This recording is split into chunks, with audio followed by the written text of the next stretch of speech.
Good morning guys! So for today's my video, I will show you kung paano ba ginagawa yung inchang or yung stamp na tinatawag dito sa Taiwan. So once na nag-apply kayo ng bank account dito sa Taiwan, kahit saang bangko, ito po yung isang kailangan, ito yung isang requirements. For today's, pipick upin ko yung pinagawa kong inchang dahil may nagpagawa sa akin. So ngayon, kunin natin siya kay Madam. So, sabi niya kasi saglit lang daw ito, matatapos din. O, diba?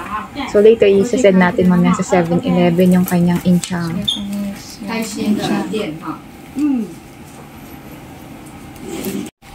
Yan, maraming klaseng inchang, guys. Yan.